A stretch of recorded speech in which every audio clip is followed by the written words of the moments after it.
I think we all have to get used to the fact that we live in a world of disruption, because with technology, it is disrupting everything. And so we have to think about, what does that mean to our core business, and what does that mean to our future? And so I thought I would start by giving you a little purview as to the disruption that is going on outside of the magazine industry and media, because we live in it and we breathe it every single day and deal with it and strategize around it. But I can tell you that all of our media peers in television and in outdoor and also in digital are dealing with major disruption in their businesses. Here's a crazy stat. Actually, I'll ask the room. What percentage of television do you think is viewed live? Throw out a number today. 10.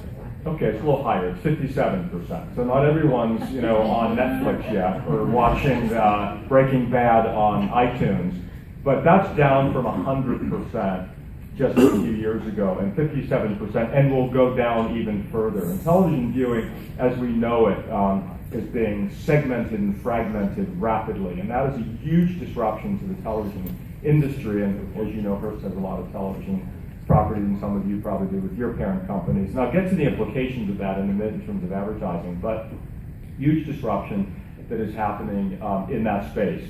The other big disruption, and I'll go to the other side, is the digital side of the world. And you may have read the piece recently that 56% of all video on the web is not viewed. That's the speculation. And now we're in a video madness in the marketplace right now. 3 years ago, we were in a tablet madness. You couldn't have a meeting without somebody obsessing about tablet. Now tablet never comes up. Are we seeing a lack of interest from the consumer in consuming a lot of content that's out there, as I mentioned, the video piece, but also the bifurcation of the digital world now, which is programmatic buying versus what we will call direct or digital rich buying, meaning programmatic. And a lot of people say that 50 to 60% of all digital could be bought programmatically in a few years, which would mean that it's all being bought by machines. No humans touching the media buy. It's eyeballs, really, eyeballs being bought through technology and through machinery. There's such a ubiquity of content that's on the web that, how do we get to an efficient way of buying media on the web when you have this, endless amount of content that seems to be there. Also, what is impacting the web right now is something called viewability, which some of you may or may not have heard. It's a very hot topic in the digital space, and you're going to see that happening in the next months and years. And the viewability metric that everyone settled on the buy side and the sell side was 1 second. So if you viewed it for 1 second, it counts. So imagine what that means. Just think about your own use of the web when you're on your screen. And then, of course, the magazine industry has gone through its own disruption. But I would suggest that the disruption is not as dramatic and or as draconian as a lot of the urban myth dictates. And what do I mean by that is I go right to the core of the consumer metrics. Because at the end of the day, it's all about the consumer and what do the fundamentals look like. And what is really fascinating to me, to others, to those leadership in the industry, is if you look at certain things like total circulation, and you look at things like total audience, they have been fairly consistent over the last several years. It is a very consistent story that we can tell from a consumer standpoint. Is there erosion? Absolutely. Are there too many magazines? Maybe. There are 6,600 magazines that are published in America. 6,600 magazines. And that's everything from the one-off teeny-tiny print magazine all the way up through all the majors. But that is a huge amount of supply that is in the marketplace. But the measurement of the top magazines, which are really the stats I'm talking about, when I look at the fundamentals, it's pretty incredible a story to tell, especially when you layer in the fact that it's paid content from a consumer base in the country and the world where content is free constantly, 24/7. And when you also layer in the fact that in a world where we're picking up our devices, 100 times a day to look at what is happening in whatever world we happen to live in, and we're distracted by the soundbite of the digital culture, there is still a lot of proof point that the magazine format, the printed format to the consumer, is very robust in the consumer world. And I like to tease everyone and say, especially when you cross this river and you leave this island of Manhattan. So, I mean, I think we have 3 proof points in our company. Certainly in 2008-9, when we launched Food Network magazine, most people thought we were insane and thought we were crazy, that we had Alec was with us at the time. And I can tell you that it was a wildly successful launch. We're at about 1.7 million circulation, great payment, 3rd best-selling monthly magazine on newsstands in America, huge subscriber base to pay a premium price, one of the highest margins of any business we have. And then we, of course, launched HGTV, another blockbuster hit. Those 2 magazines combined have over $100 million of revenue attached to them on the advertising and on the circulation side. So amazing story. And now, of course, in 2014, we have the launch of Dr. Oz The Good Life, and right out of the gate, one of the fastest ramps up on the subscription side of the house, 300,000 subscriptions in 90 days, coming from lots of different sources. So I like to use those as proof points to the consumer that if you put out a product and you keep your products fresh and you keep your products dynamic and you keep your products exciting, consumers still love the printed format of magazines. We'll continue to buy them and support them and renew them, and we have 275 million subscriptions of magazines that are distributed across America through the U.S. postal system. So as long as they don't screw it up, we'll continue to be able to do our business. But it is a very large installed base of consumers who are interested, even in a world of distraction. So we deal with disruption all the time as well, but from the consumer standpoint, it is a good story and a solid story, and we believe that if you put out that right product, it is a story that will continue even in a world of increased digitization and all things digital. So the consumer, we like to, when we're out talking to the advertisers, and I'll remind everyone that I do my round of the sales meetings, and yesterday across the hall I was at the Town and Country sales meeting. They're having a phenomenal year. And one of the things I like to remind everyone the chorus of I like to call them the uninitiated and the uninformed, in the chorus of that print is dead. One of the things, that soundbite sounds so provocative. I loved, by the way, a couple weeks ago in Ad Week had the cover story, television is dead. So all the media goes through their cycle. But I like to remind everyone of those consumer basics that I just talked about, and that's what we talk a lot about with our advertisers. In fact, you guys probably know this answer, but I love to talk to advertisers, and I go into a room, I ask this question if I'm sitting next to somebody on an airplane, or if I'm sitting with somebody at a dinner party on a Saturday night, or I go see a group of media people, and I ask, what percentage of subscriptions, all in the industry, what percentage of subscriptions are delivered on tablet devices? Anybody want to take a wild guess? You guys probably know. 5%. It's actually a little less, about 3.5%. And generally when I ask that question, even to media executives, they say, 20%, 30%. There is this urban myth again that everyone has transformed to the tablet, and we see the tablet as another channel of distribution, and we're aggressive in promoting against it. But it would appear that 3.5 years in, almost 4 years into the tablet mania, that the consumer doesn't really want to consume their magazines on tablets.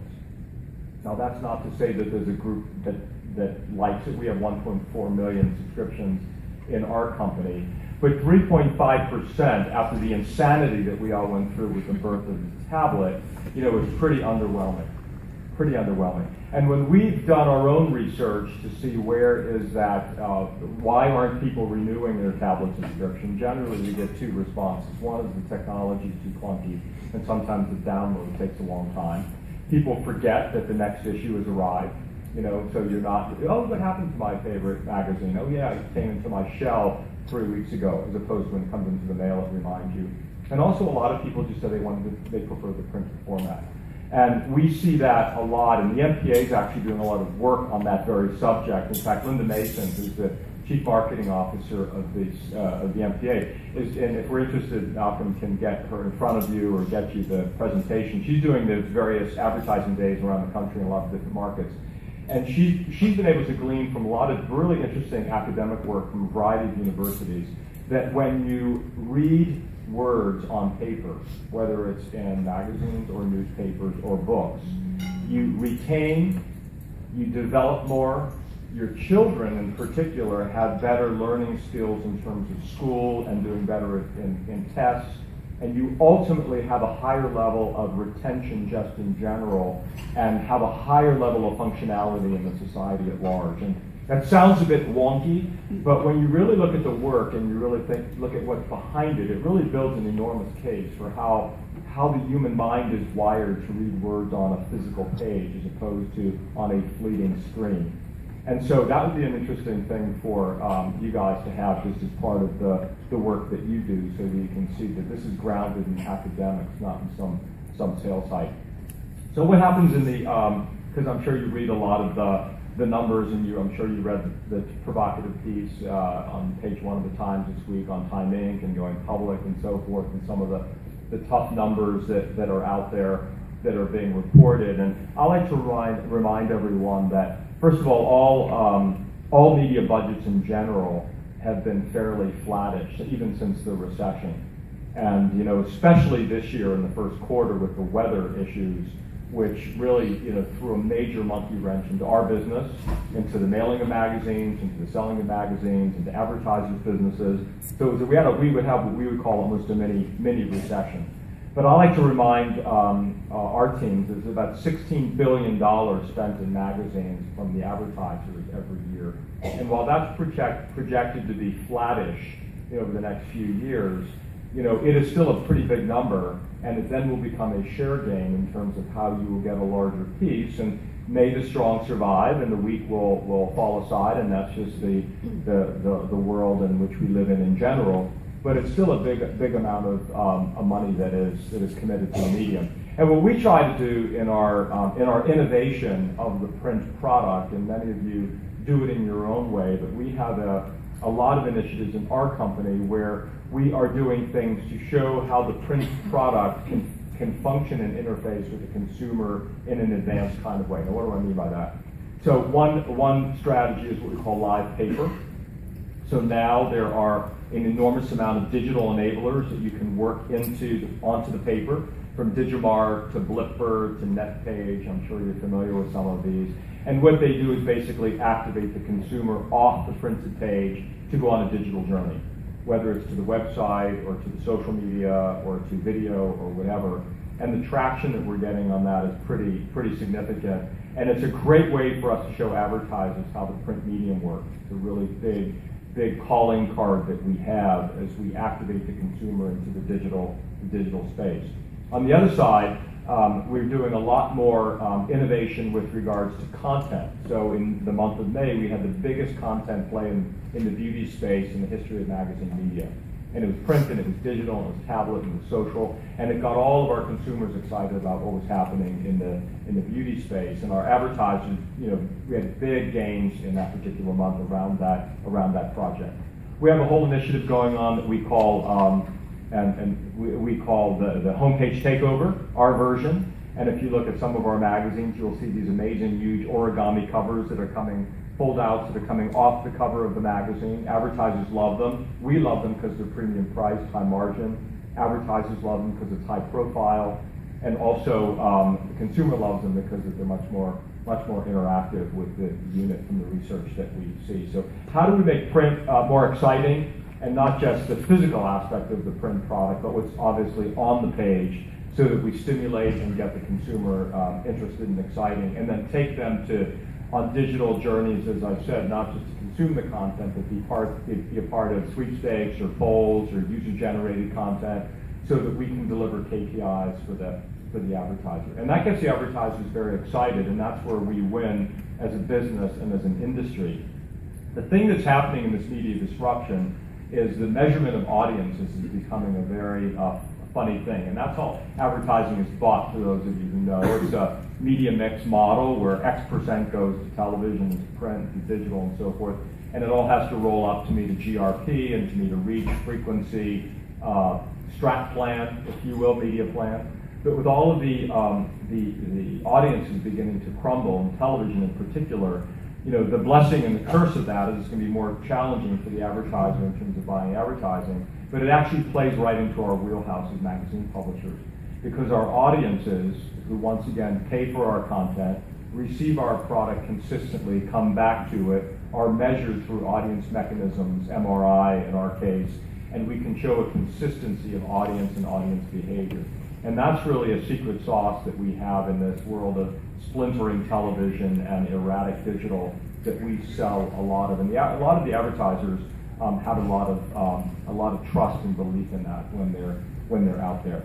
One of the things that we do, and of course, like every, print, I like to say, is our bricks and mortar business and our core business, and will be our core business for as far as the eye can see. We have to play in the digital space, and we have to play in the social media space, and the tablet space, and the mobile space, and all of those things. And we have to build out our brands in all of those spaces. And what we love about it is the opportunity to do so. So if I take Cosmo, which, give or take, has a 17, 18 million embedded audience in print, they've got another 30 million uniques on the site, on their website. They've got millions of followers on their social platforms, Facebook, Twitter, Pinterest, etc. They've got a radio station on Sirius. They have got 64 editions globally. They have a multi-platform that gets the Cosmo message out to a lot of people who are not necessarily overlapping each other. And the magic in the future, in terms of our business and the success of the revenue for our business, which continues to be predominantly advertising revenue in our model, is that bringing all those communities together in what we call an integrated buy is really what is the magic of today and tomorrow. So what does that mean? A brand has, I'll give you an example, Revlon. It's a fresh example.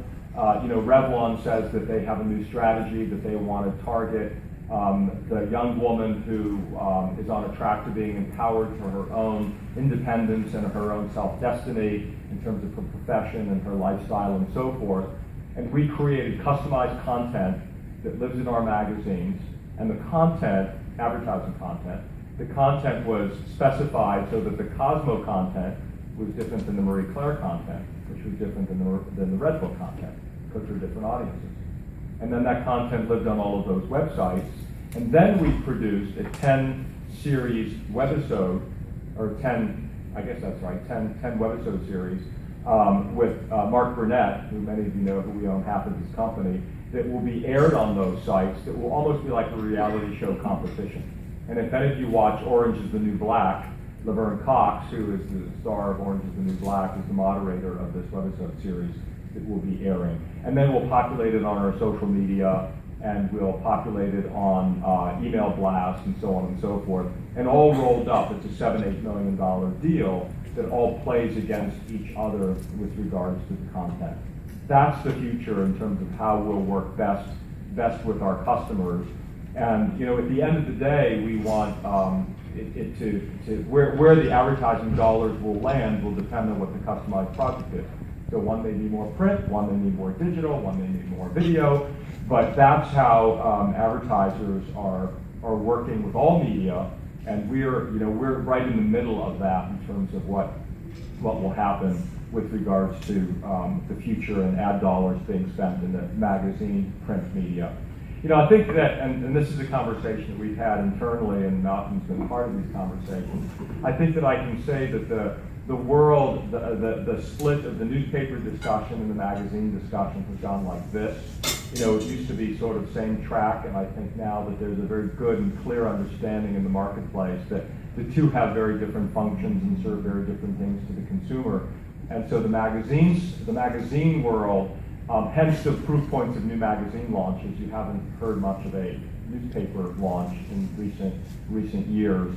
But as that industry faces the issues of news and 24/7 news cycles and how they cope with that and deal with that with their core product, most of us have a different animal with regards to even if you're in the weekly space, you've got a different animal, and because of and I think it's all about what you put on the page. I think New York Magazine is a brilliant example. the magazine, that what they put on the page, and they've changed their frequency, but nevertheless, it's a very dynamic content story that they tell. And a great, I always tease Adam when I see him, say, damn, every time your magazine arrives, it has to become a must-read in my household, because it's so compelling what he writes about. And that's what we do. And the one thing that we like to sell and talk about is this idea of content drives it all. And regardless of all of the content that's out there now in the world and in the marketplace, what we know is that great content providers will win the day because it's vetted and it's authoritative and it's informative. And ultimately where we see the traction and where we see where the consumer stickability is in the content that great magazine publishers produce, as well as newspaper publishers and cable and television producers. But the content mania, which is out there, not just through video but through text. At the end of the day, what we do and what we'll continue to do is to build unique content so that we can then sell it and monetize it to advertisers and get it out to consumers across America. So I have to say that regardless of all the disruption that's out there, we have a very unique story to tell as a medium, and I think I'm fairly upbeat and optimistic about the future of our medium on the print side. It continues to be where the action is for all of us in our businesses, our top line and our bottom line. And I think that it's up to our editors and our creative people to make sure that we're making each of those pages that you turn sing and be exciting to the consumer, so that they keep coming back. So for the rest of this year and certainly into 2015, what we look at is the economy's stronger. The economy is not growing to the clip. You may have seen the recent news that in post-recessionary worlds, the economy has generally grown a little faster. But the U.S. economy is the strongest in the world. We have a global business, so we hear it from all places. I'm in other markets around the world, and the U.S. is viewed as the go-go market, the growth market in the next couple of 3 years as Europe continues to build out of its mess and China slows down. And so the global marketers are spending more money in the U.S. to support their businesses. So the overall recession part of it is fine. The disruption we will all navigate through and figure out our particular place. But I think we'll all be sitting here in 2 and 3 and 5 years, and we'll be talking about continuing to do good business. It may not be what it once was, but nothing is what it once was. And so if we get stuck in that trap, we'll never lean forward and think about what will be. So we spend a lot of time thinking about what is today and what will be, and how do we build and grow and innovate and navigate and continue to be successful in this great, great, wonderful industry that we're all a part of. So with that was a sort of a speed course in 24 minutes, and I'm happy to take any questions on any topics that I may or may not have touched on in the remaining few minutes, if there are any, on any subject. I don't know who's going to win the Stanley Cup, so you can ask me. But I'll take anything else. Yes, Alec. There's been a lot in the news with Time Inc. going public. One of the moves that they've made is sort of loosening up the church and state relationship a little bit. They talked about putting ads on the front cover of Time and Sports Illustrated. Where do you see that leading us? Pendulum swinging? Well, when they say they're putting ads on the front cover, let's not get crazy about what they're doing. They're putting one little line on the address label. So, it was like a front page story on this, what I would call a non-event, because that is a commercial piece of the real estate, if you really want to get technical.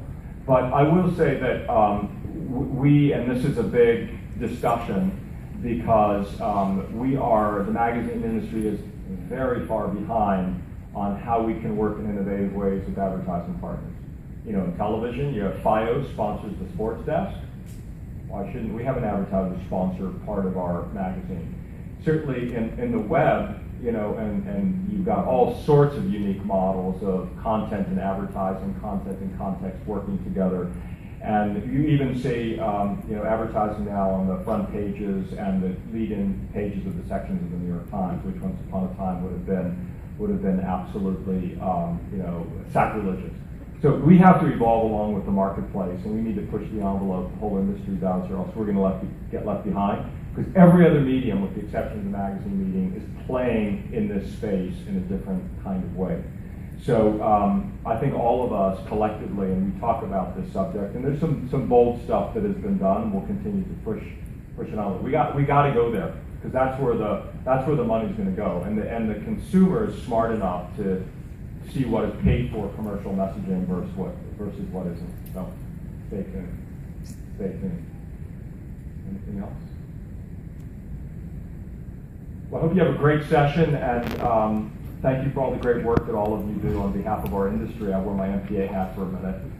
For all the great work you do on behalf of our industry, and here at CDS, Malcolm and team, we're best of breed and want to continue to be best of breed and bring all the great new innovation to you and your companies and brands as well. So thank you. Thanks very much.